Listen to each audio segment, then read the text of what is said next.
શ્રી ગણેશાય નમઃ. જય શ્રી કૃષ્ણ, જય માતાજી.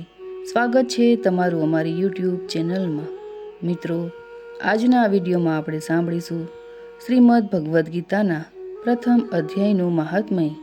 આપને જો આ વિડીયો પસંદ આવે તો વિડીયોને એક લાઈક અવશ્ય કરજો. તમારી એક લાઈક અમારા માટે ખૂબ જ મહત્વપૂર્ણ બની રહે છે, જેથી કરીને અમને પણ નવા વિડીયો બનાવવા માટે મોટિવેશન મળતું રહે. તો સાંભળીએ આપણે શ્રીમદ ભગવદ્ ગીતાના પ્રથમ અધ્યાયનું મહાત્મય. ખરેખર તો શ્રીમદ ભગવદ્ ગીતાના મહાત્મયનું વર્ણન કરવાનું કોઈનામાંય સામર્થ્ય નથી, કારણ કે આ એક ઘણો રહસ્યમય ગ્રંથ છે. આમાં સકળ વેદોના સારનો સંગ્રહ કરી લેવામાં આવ્યો છે. આની ભાષા એટલી તો સુંદર અને સરળ છે કે ઘણો ઓછો અભ્યાસ કરવાથી એ માણસ એને સરળતાથી સમજી શકે છે. આ ગ્રંથ હંમેશા નવીનતાથી ભર્યો જ રહે છે, તેમજ એકાગ્રચિત્ત થઈને શ્રદ્ધા ભક્તિ સાથે વિચારવાથી આના પદે પદે પરમ રહસ્ય છુપાયેલું પ્રત્યક્ષપણે જણાઈ આવે છે. ભગવાનના ગુણ, પ્રભાવ અને મર્મનો વર્ણન જેવું ગીતા શાસ્ત્રમાં કરવામાં આવ્યું છે, એવું અન્ય ગ્રંથોમાં મળવું ખૂબ જ મુશ્કેલ છે, કારણ કે મોટા ભાગના ગ્રંથોમાં ઘણે ભાગે કંઈ ને કંઈ સાંસારિક વિષય ભળેલો રહે છે. ગીતા ભગવાનનો શ્વાસ છે, હૃદય છે અને ભગવાનની વાડમયી મૂર્તિ છે, જેના હૃદયમાં, વાણીમાં, શરીરમાં તેમજ સઘળી ઇન્દ્રિયો અને એમની ક્રિયાઓમાં ગીતા ઉતરી ગઈ હોય એ માણસ સાક્ષાત ગીતાની મૂર્તિ જ છે. એના દર્શન, સ્પર્શ, ભાષણ તથા ચિંતન કરવાથી પણ બીજા માણસો પરમ પવિત્ર બની જાય છે. પછી એનું આજ્ઞાપાલન કે અનુકરણ કરવાઓની તો વાત જ સી. ખરેખર ગીતાજીના તોલે સંસારમાં યજ્ઞ, દાન, તપ, તીર્થ, વ્રત, સંયમ કે ઉપવાસ વગેરે કશું જ નથી. ગીતા સાક્ષાત ભગવાન શ્રી કૃષ્ણના મુખારવિંદમાંથી નિસરેલી વાણી છે. તો ચાલો સાંભળીએ પ્રથમ અધ્યાયનું મહાત્મય. શ્રી પાર્વતીજી બોલ્યા, ભગવાન, આપ સર્વ તત્વોના જ્ઞાતા છો. આપની કૃપાથી મને શ્રી વિષ્ણુ સંબંધી વિવિધ ધર્મો જાણવા મળ્યા, જે સમસ્ત લોકોનો ઉદ્ધાર કરનારા છે. હે દેવેશ, હવે હું ગીતા મહાત્મય સાંભળવા ઈચ્છું છું, જેનું શ્રવણ કરવાથી શ્રી હરિમાં ભક્તિ વધે છે. ત્યારે શ્રી મહાદેવજી બોલ્યા, જેમનો શ્રી વિગ્રહ એટલે કે શરીર અળસીના ફૂલ જેવો શ્યામળ છે, પક્ષીરાજ ગરુડજી જેમનું વાહન છે, જેઓ પોતાના મહિમાથી ક્યારેય ચુસ્ત થતા નથી, તથા શેષનાગની શૈયા ઉપર શયન કરે છે, તે ભગવાન મહાવિષ્ણુની આપણે ઉપાસના કરીએ છીએ. એક સમયની વાત છે, મૂળ દૈત્યોનો નાશ કરનાર ભગવાન વિષ્ણુ શેષનાગના રમણીય આસન પર સુખપૂર્વક બિરાજમાન હતા. તે સમયે સમસ્ત લોકને આનંદ આપનાર ભગવતી લક્ષ્મીજીએ આદરપૂર્વક પૂછ્યું, ભગવાન, આપ સમગ્ર જગતનો પાલન કરનારા હોવા છતાં પોતાની સમૃદ્ધિ પ્રત્યે ઉદાસીન જેવા થઈ આ ક્ષીરસાગરમાં પોઢી રહ્યા છો, તો તેનું શું કારણ છે? ત્યારે શ્રી ભગવાન બોલ્યા, હે સુમુખી, હું માત્ર સૂઈ જ નથી રહ્યો, પરંતુ તત્વોનું અનુસરણ કરનારી અંતરદ્રષ્ટિથી મારા પોતાના માહેશ્વર તેજનો સાક્ષાત્કાર કરી રહ્યો છું. હે દેવી, આ તેજ એ જ છે જેનું યોગી પુરુષો કુશાગ્ર બુદ્ધિથી પોતાના અંતઃકરણમાં દર્શન કરે છે તથા જેનાથી મીમાંસાના વિદ્વાનો વેદના સાર તત્વોનો નિર્ણય કરે છે. તે માહેશ્વર તેજ એક અજર પ્રકાશ સ્વરૂપ આત્મરૂપ રોગશોકથી રહિત અખંડ આનંદપુંજ નિરીહ તથા દ્વૈત રહિત છે. આ સંસારનું જીવન તેને જ આધીન છે. હું તેનો જ અનુભવ કરું છું. હે દેવેશ્વરી, એ જ કારણથી હું તમને નિંદ્રાધીન હોઉં એમ લાગે છે. શ્રી લક્ષ્મી બોલ્યા, હે ઋષિકેશ, આપ જ યોગી પુરુષોના ધ્યેય છો. આપના સિવાય પણ કોઈ ધ્યાન કરવા યોગ્ય તત્વ છે એ જાણીને મને ઘણું કૌતુક થાય છે. આ ચરાચર જગતનું સર્જન અને સંહાર કરનાર સ્વયં આપ જ છો. આપ સર્વ સમર્થ છો.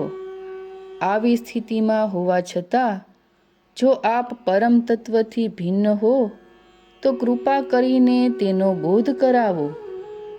શ્રી ભગવાન બોલ્યા, હે પ્રિયે, આત્માનું સ્વરૂપ દ્વૈત અને અદ્વૈતથી અલગ, ભાવ અને અભાવથી મુક્ત તથા આદિ અને અંતથી રહિત છે. શુદ્ધ જ્ઞાનના પ્રકાશથી ઉપલબ્ધ થનાર તથા પરમાનંદ સ્વરૂપ હોવાથી એકમાત્ર સુંદર છે. તે જ મારું ઈશ્વરીય રૂપ છે. આત્માનું એક તત્વ છે. બધા જ માટે જાણવા યોગ્ય છે. ગીતા શાસ્ત્રમાં તેનું જ પ્રતિપાદન થયું છે. અમિત તેજસ્વી ભગવાન વિષ્ણુના આ વચનો સાંભળી લક્ષ્મીજીએ શંકા કરતા કહ્યું, ભગવાન, જો આપનું સ્વરૂપ સ્વયં પરમાનંદમય અને મન વાણીની ગતિથી પર છે તો ગીતા તેનો બોધ કઈ રીતે કરાવે છે? મારી આ શંકાનું નિવારણ કરો. ત્યારે શ્રી ભગવાન બોલ્યા, હે સુંદરી, સાંભળો, હું ગીતામાં મારી સ્થિતિનું વર્ણન કરું છું. ક્રમશઃ 5 અધ્યાયોને મારા 5 મુખ જાણો, 10 અધ્યાયોને મારી 10 ભુજાઓ, 1 અધ્યાયને ઉદર તથા 2 અધ્યાયને બંને પગ જાણો. આમ આ 18 અધ્યાયોની વાંગમયી ઈશ્વરીય મૂર્તિ સમજવી જોઈએ. આ જાણવા માત્રથી જ મહાન પાપોનો નાશ થાય છે. જે ઉત્તમ બુદ્ધિવાળો પુરુષ ગીતાના 1 કે અડધા કે ચતુર્થાંશ શ્લોકનો જ દરરોજ અભ્યાસ કરે છે તે સુશર્માની જેમ ભક્ત થઈ જાય છે. શ્રી લક્ષ્મીજી બોલ્યા, હે દેવ, સુશર્મા કોણ છે? કઈ જ્ઞાતિનો છે અને કયા કારણે તેની મુક્તિ થઈ? શ્રી ભગવાન બોલ્યા, હે પ્રિયે, સુશર્મા બહુ જ દુષ્ટ બુદ્ધિનો માણસ હતો. પાપીઓનો તો એ શિરોમણી હતો. તેનો જન્મ વૈદિક જ્ઞાન વગરના તથા ક્રૂર કર્મો કરનાર બ્રાહ્મણના કુળમાં થયો હતો. તે ધ્યાન, જપ, પૂજા કંઈ પણ કરતો ન હતો. હોમ, યજ્ઞ કે અતિથિ સત્કાર પણ કરતો ન હતો. તે લંપટ અને વિષય ભોગમાં આસક્ત રહેતો હતો. ખેતી કરતો અને ઘાસ પાન વેચીને આજીવિકા ચલાવતો હતો. તે બ્રાહ્મણ હોવા છતાં માંસ મદિરાનું સેવન પણ કરતો હતો. આ રીતે તેણે જીવનનો મોટો ભાગ પસાર કરી દીધો. એક દિવસ મૂર્ખ બુદ્ધિવાળો સુશર્મા પાંદડા લેવા માટે કોઈ ઋષિની વાડીમાં આટા મારતો હતો. એટલામાં કાળનું રૂપ ધારણ કરીને કાળા સાપે તેને દંશ દીધો. તેથી સુશર્મા મૃત્યુ પામ્યો. તે પછી તે અનેક પ્રકારની નરક યાતનાઓ ભોગવી પાછો મૃત્યુલોકમાં એક ભાર ઉપાડનાર બળદ તરીકે અવતર્યો. તે સમયે કોઈ લંગડા માણસે પોતાનું જીવન આરામથી પસાર કરવા તેને ખરીદી લીધો. બળદે પોતાની પીઠ ઉપર તે લંગડાનો ભાર ઉપાડતા ઉપાડતા 7-8 વર્ષ ઘણા કષ્ટો સાથે પસાર કર્યા. એક દિવસ લંગડાએ કોઈ ઊંચા સ્થાને ઘણા લાંબા સમય સુધી ખૂબ ઝડપથી તે બળદને ફેરવ્યો. એથી તે થાકીને લોથ થઈ જમીન ઉપર ઢળી પડ્યો અને બેહોશ થઈ ગયો. તે સમયે ત્યાં કૌતુકવશ ઘણા લોકો ભેગા થઈ ગયા. જન સમુદાયમાંથી કોઈ પુણ્યાત્માએ તે બળદનું કલ્યાણ કરવા તેને પોતાના પુણ્યોનું દાન કર્યું.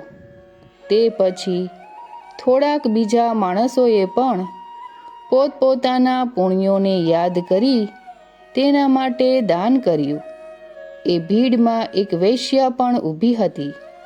તેણીને પોતાના પુણ્યોનો ખ્યાલ ન હતો, તો પણ તેણીએ લોકોના દેખાદેખી તે બળદ માટે કંઈક ત્યાગ કર્યો.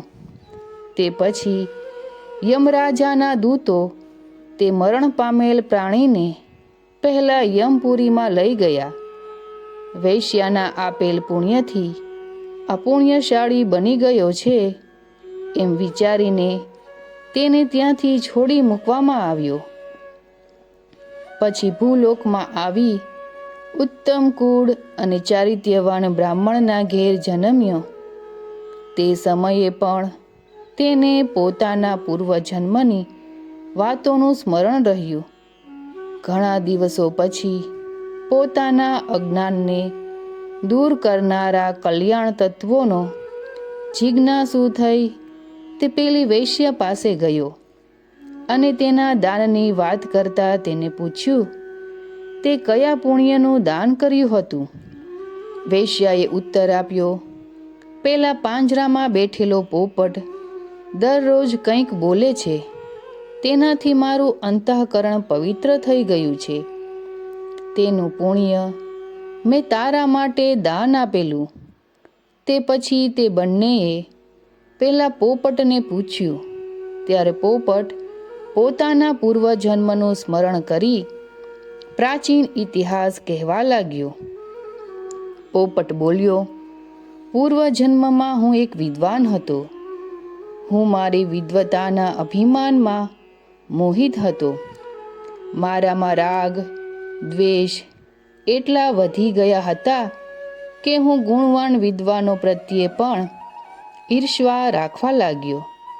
પછી સમયાનુસાર મારું મૃત્યુ થયું અને હું અનેક ઘૃણિત લોકોમાં ભટકતો રહ્યો. અંતે આ લોકમાં આવ્યો. સદગુરુની નિંદા કરવાથી પોપટ કુળમાં મારો જન્મ થયો. પાપી હોવાને કારણે નાનપણથી જ માતા પિતાનો વિયોગ થયો. એક દિવસ હું ગ્રીષ્મ ઋતુમાં તપી ગયેલા માર્ગ ઉપર પડ્યો હતો. ત્યાંથી કોઈ શ્રેષ્ઠ મુનિ મને ઉપાડી લાવ્યા. પાંજરામાં તેમણે મને મૂકી દીધો. ત્યાં મને ભણાવવામાં આવ્યો. ઋષિઓના બાળકો પણ ઘણા આદર સાથે ગીતાના પ્રથમ અધ્યાયની આવૃત્તિ કરતા હતા. તેમની પાસેથી સાંભળીને હું પણ વારંવાર પાઠ કરવા લાગ્યો. એ ગાડામાં એક ચોરી કરનાર પક્ષી પકડનારાઓને મને ત્યાંથી ચોરી લીધો. તે પછી આ દેવીએ મને ખરીદ્યો. આ મારી કથા છે જે મેં આપને કહી બતાવી. પૂર્વકાળમાં મેં આ પ્રથમ અધ્યાયનો અભ્યાસ કર્યો હતો, જેનાથી મેં પોતાના પાપો મટાડ્યા છે. વળી એનાથી જ આ વૈશ્યાનું અંતઃકરણ પણ શુદ્ધ થયું છે અને તેના પુણ્યથી જ આ દ્વિજ શ્રેષ્ઠ સુસરમાં પણ પાપ મુક્ત થયા છે. આ રીતે પરસ્પર વાર્તાલાપ અને ગીતાના પ્રથમ અધ્યાયના મહાત્મ્યની પ્રશંસા કરી તે ત્રણેય જણ હંમેશા પોતપોતાના ઘેર ગીતાનો અભ્યાસ કરવા લાગ્યા. પછી જ્ઞાન મેળવી તેઓ મુક્ત થયા. માટે જેઓ ગીતાના પ્રથમ અધ્યાયને વાંચે છે, સાંભળે છે તથા તેનો અભ્યાસ કરે છે અને આ વિડીયો થકી પણ જો સાંભળે છે, તેમને આ ભવસાગર તરવામાં કોઈ મુશ્કેલી પડતી નથી. તો મિત્રો, આજના વિડીયોમાં આપણે સાંભળ્યું શ્રીમદ્ ભગવદ્ ગીતાના પ્રથમ અધ્યાયનું મહાત્મય. આપને આ વિડીયો કેવો લાગ્યો તે અમને કમેન્ટ બોક્સમાં અવશ્ય જણાવજો. ફરી મળીશું એક નવા વિડીયોની સાથે. અને હા, કમેન્ટ બોક્સમાં જય શ્રી કૃષ્ણ લખવાનું ભૂલતા નહીં. જય શ્રી કૃષ્ણ.